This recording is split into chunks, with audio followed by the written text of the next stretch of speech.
अरे चल गोरी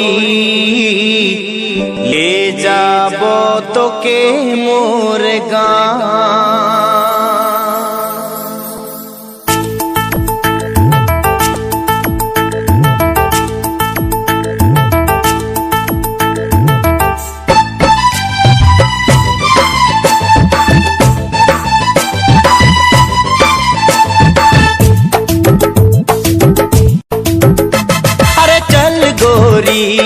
ले जाबो तोके मोर गाँव।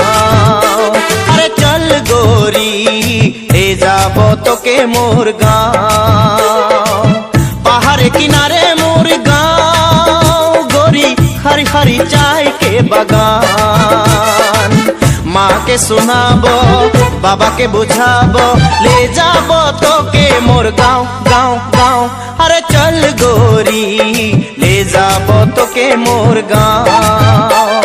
चल गोरी ले जाबो तोके मोर गाँव। ओ गोरी रे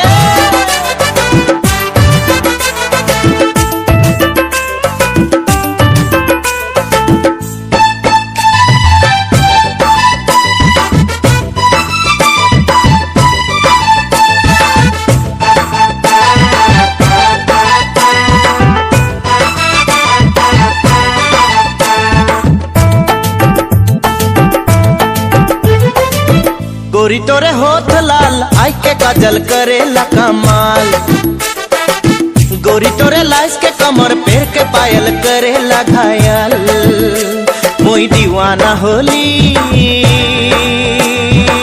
गोरी, मुई दीवाना होली। अरे दीवाना होली गोरी, मुई दीवाना होली। अरे चल गोरी ले जाबो तोके मोर गाँव। अरे चल गोरी ले जाबो तोके मोर गाँव।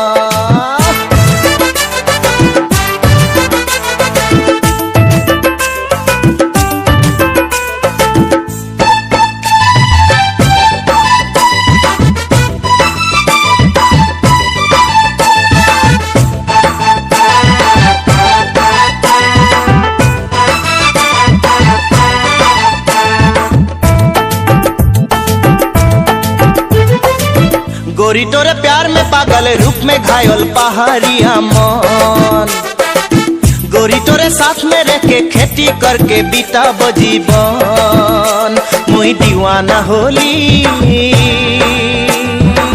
गोरी, मुई दीवाना होली। मुई दीवाना होली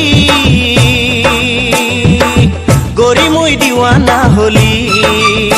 अरे चल गोरी ले जाबो तोके मोर गाँव। चल गोरी ले जाबो तोके मोर गाँव।